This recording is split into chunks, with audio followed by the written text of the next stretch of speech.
안녕하세요. 소중한 이야기를 나눠주셔서 감사합니다.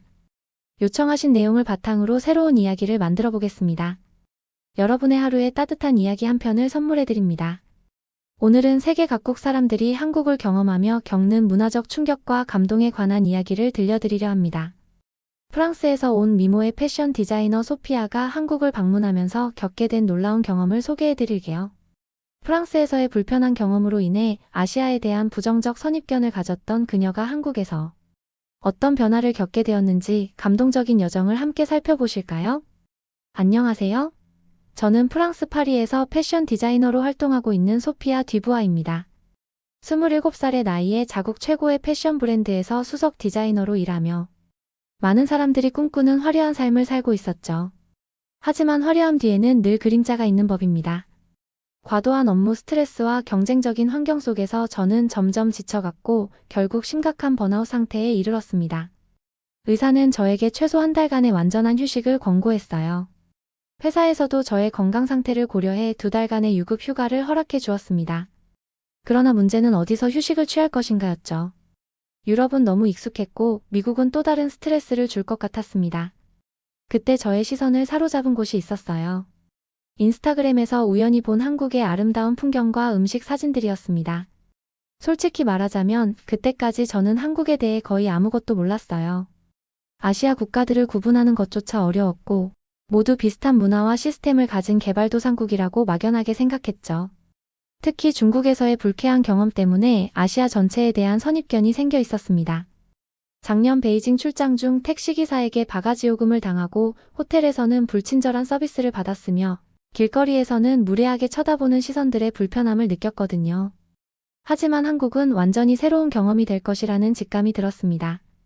그리고 이왕 낯선 곳으로 떠나는 거라면 정말 색다른 문화를 경험해보고 싶었어요. 그렇게 저는 서울행 비행기 티켓을 예약했습니다. 비행기에서 내려 인천국제공항에 첫 발을 디딘 순간 저는 깜짝 놀랐습니다. 상상했던 것과는 완전히 다른 모습이었어요. 넓고 깨끗한 공항, 최첨단 시스템, 친절한 직원들. 파리 샤를 드골 공항의 혼잡함과 지저분함, 불친절한 서비스와는 하늘과 땅 차이였죠. 입국 심사도 놀라울 정도로 빠르고 효율적이었습니다. 파리에서는 1시간 이상 줄을 서야 했지만 여기서는 불과 15분 만에 모든 절차가 끝났어요. 공항에서 서울 시내로 향하는 공항철도를 탔을 때도 같은 느낌이었습니다. 깨끗한 차량, 정확한 도착 시간, 조용하고 질서 있는 승객들. 파리 메트로의 지저분함과 소음, 무질서는 찾아볼 수 없었어요. 더 놀라운 것은 지하철 내에서 와이파이가 완벽하게 작동한다는 점이었습니다. 프랑스에서는 상상도 할 수 없는 일이었죠. 호텔에 도착해 짐을 풀고 첫날 저녁을 위해 밖으로 나섰습니다. 서울의 밤거리는 화려하고 활기찼어요. 늦은 시간임에도 불구하고 많은 사람들이 거리를 활보하고 있었고 여성들도 홀로 걷는 모습이 자연스러웠습니다. 파리에서는 밤에 혼자 걷는 것을 항상 조심했는데 여기서는 이상하게도 안전하다는 느낌이 들었어요. 강남의 한 식당에서 저녁 식사를 하고 있을 때였습니다. 옆 테이블에 앉은 서양인 무리가 시끄럽게 떠들며 한국인 직원들을 무례하게 대하는 모습이 눈에 띄었어요. 영어로 이노란 원숭이들은 영어도 제대로 못 알아듣는다며 큰 소리로 웃고 있었죠. 저는 몹시 불편했습니다. 하지만 더 놀라운 것은 한국인 직원들의 반응이었어요. 그들은 완벽히 이해했음에도 불구하고 여전히 미소를 유지하며 전문적으로 서비스를 제공했습니다. 이런 인내와 전문성에 저는 감동받았어요. 식사를 마치고 계산을 하려는데 종업원이 다가와 저희 식당을 찾아주셔서 감사합니다. 첫 방문객이신데 이렇게 불쾌한 경험을 하셔서 죄송합니다 라며 디저트를 무료로 제공해 주었습니다.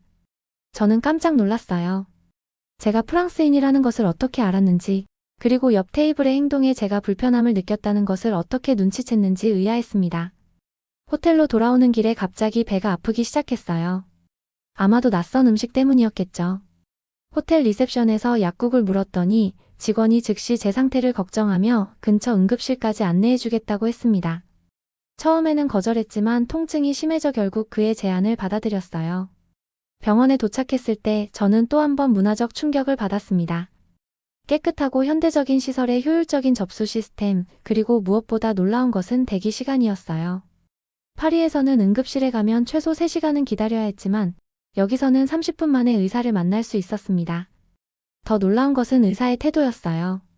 바쁜 응급실임에도 불구하고 그는 충분한 시간을 들여 제 상태를 세심하게 진단했고 유창한 영어로 모든 것을 설명해 주었습니다. 약을 처방받고 회계에 갔을 때 저는 또 한 번 놀랐어요. 모든 진료와 약값을 합해도 파리에서의 기본 진료비보다 훨씬 저렴했거든요. 다음날 아침 저는 몸이 완전히 회복된 것을 느꼈습니다. 호텔 로비에서 어제 병원에 데려다 준 직원을 만났어요. 그는 제 상태를 물으며 진심 어린 걱정을 표현했습니다. 프랑스의 호텔에서는 상상할 수 없는 일이었죠. 보통은 손님의 문제에 깊이 관여하지 않거든요. 그날부터 저는 서울을 제대로 탐험하기 시작했습니다. 고궁과 현대적인 건물들이 공존하는 독특한 풍경, 24시간 쉬지 않는 편의점과 카페들, 새벽까지 운영하는 쇼핑몰과 식당들. 모든 것이 파리와는 달랐어요. 특히 인상적이었던 것은 공공 화장실이었습니다.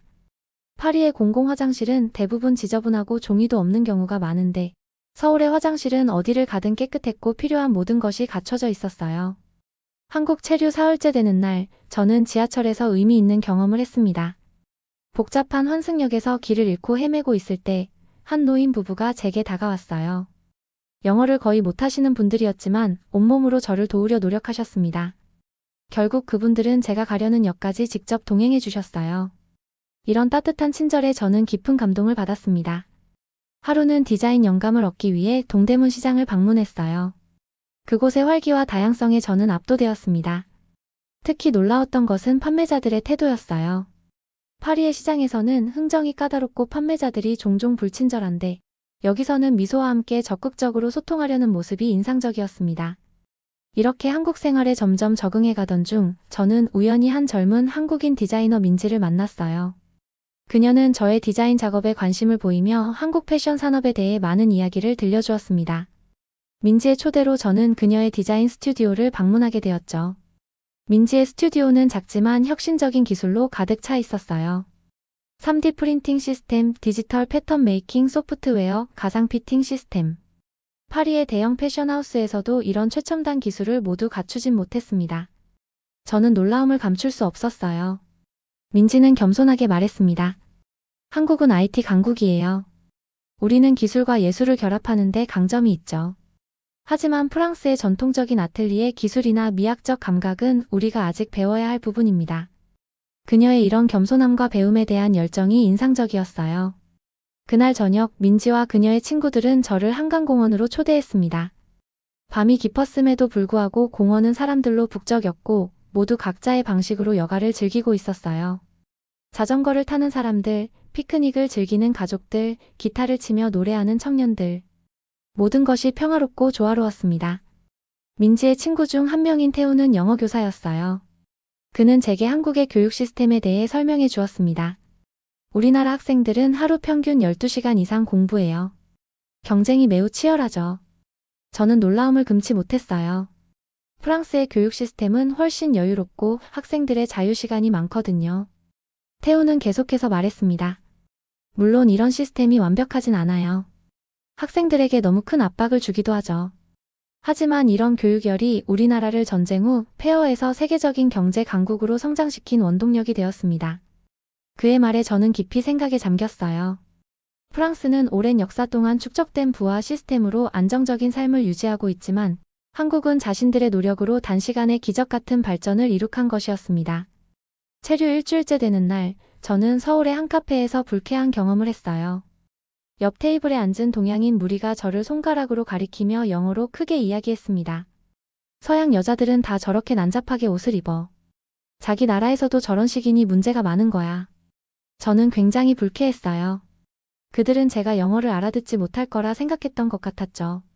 화가 난 저는 그들에게 영어로 직접 물었습니다. 제 옷차림에 뭐 문제라도 있나요? 그들은 당황했고 곧 사과하기 시작했어요. 하지만 옆 테이블에 있던 한국인 여성이 다가와 말했습니다. 그들은 한국인이 아니라 중국인 관광객이에요. 정말 죄송합니다. 한국인이라면 그런 신뢰되는 행동을 하지 않았을 거예요. 저는 그제서야 아시아 사람들을 구분하지 못하고 모두 한국인이라고 단정지은 자신의 편견을 깨닫게 되었습니다. 그 한국인 여성 미나는 저를 위로해 주었고 함께 차를 마시며 이야기를 나누게 되었어요. 미나는 대학에서 프랑스 문학을 전공했다고 했습니다. 그녀의 프랑스 문학과 문화에 대한 해박한 지식에 저는 또 한 번 놀랐어요. 심지어 제가 모르는 프랑스 작가들에 대해서도 그녀는 상세하게 알고 있었습니다. 미나는 저에게 한국의 여러 명소를 추천해 주었어요. 그중 특히 인상적이었던 곳은 창덕궁이었습니다. 고궁의 아름다움에 매료된 저는 수많은 사진을 찍었어요. 우연히 그곳에서 전통 의상 체험을 할 수 있다는 것을 알게 되어 한복을 입고 궁을 거닐어 보았습니다. 아름다운 한복을 입고 고궁을 거닐면서 저는 마치 시간 여행을 하는 듯한 느낌을 받았어요. 그날 저녁 미나는 저를 그녀의 가족 모임에 초대해 주었습니다.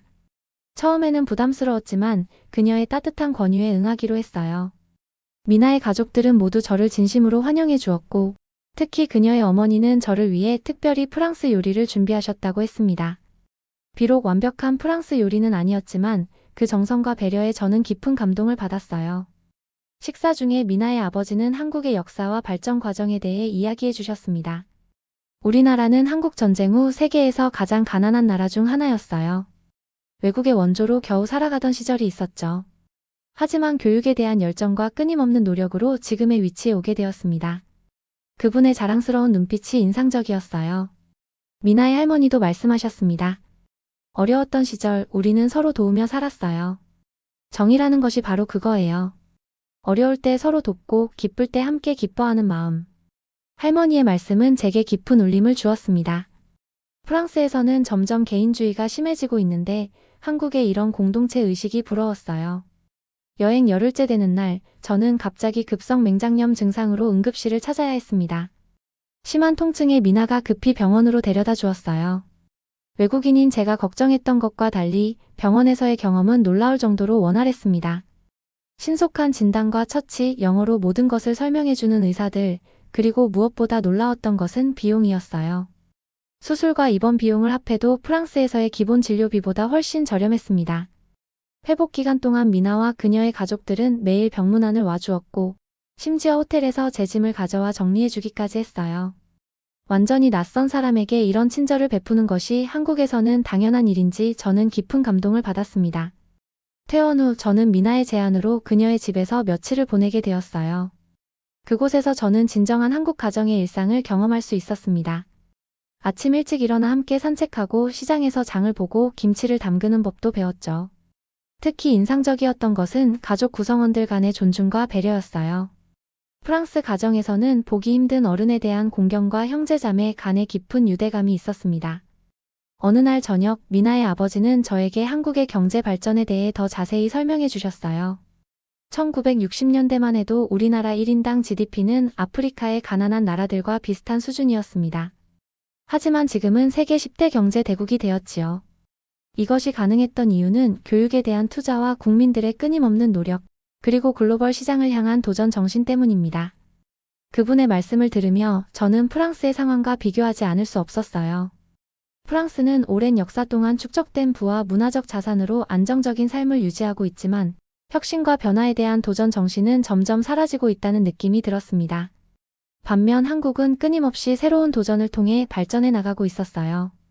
여행 마지막 날, 저는 인천공항으로 향하기 전에 강남의 한 카페에서 미나와 작별 인사를 나누었습니다. 그녀는 제게 작은 선물을 건네주었어요.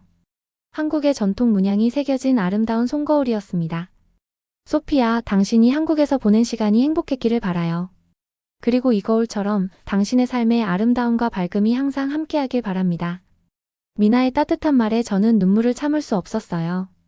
단 2주간의 한국 체류였지만 저는 이곳에서 단순한 휴식 이상의 것을 얻었습니다.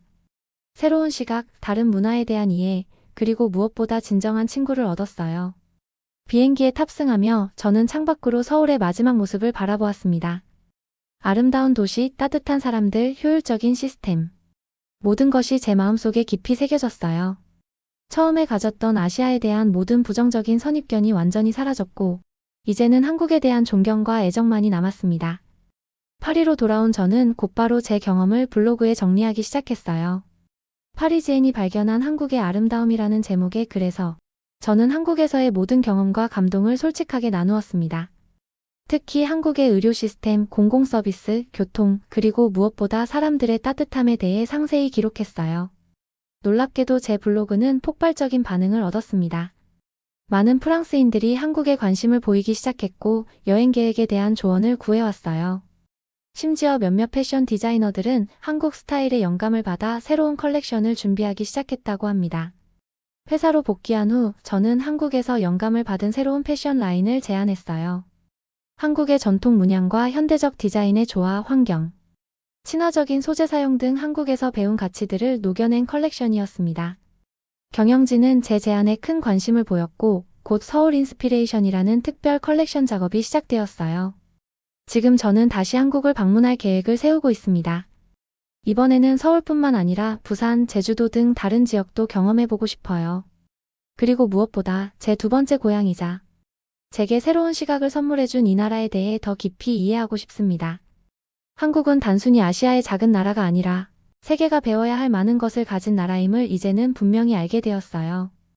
효율적인 시스템, 끊임없는 혁신, 전통과 현대의 조화, 그리고 무엇보다 사람들의 따뜻한 정. 이 모든 것이 한국을 특별하게 만드는 요소들입니다. 여러분, 제 이야기를 통해 한국의 아름다움을 조금이나마 느끼셨기를 바랍니다. 선입견을 버리고 직접 경험해보는 것이 얼마나 중요한지 저는 이 여행을 통해 깨달았어요. 여러분, 제 이야기를 통해 한국의 아름다움을 조금이나마 느끼셨기를 바랍니다. 선입견을 버리고 직접 경험해보는 것이 얼마나 중요한지 저는 이 여행을 통해 깨달았어요. 여러분은 한국의 어떤 도시나 장소를 가장 좋아하시나요? 다음 여행에서 꼭 가봐야 할 곳이 있다면 댓글로 추천해주세요. 이제 저는 한국의 진정한 팬이 되었습니다. 파리의 화려함 속에서도 서울의 활기와 따뜻함이 그립습니다. 그리고 언젠가 다시 한국의 땅을 밟게 될 날을 기다리고 있어요. 그때까지 저는 프랑스에서 한국의 아름다움과 문화를 알리는 작은 대사가 되어 있을게요. 제 이야기를 통해 우리는 다른 문화를 섣불리 판단하지 말고 열린 마음으로 직접 경험해보는 것의 중요성을 배울 수 있습니다. 선입견은 우리의 시야를 좁히고 새로운 경험과 배움의 기회를 놓치게 만든답니다. 한국이라는 나라가 저에게 가르쳐준 가장 소중한 교훈이에요. 안녕히 계세요, 여러분. 다음에 더 흥미로운 이야기로 찾아뵙겠습니다.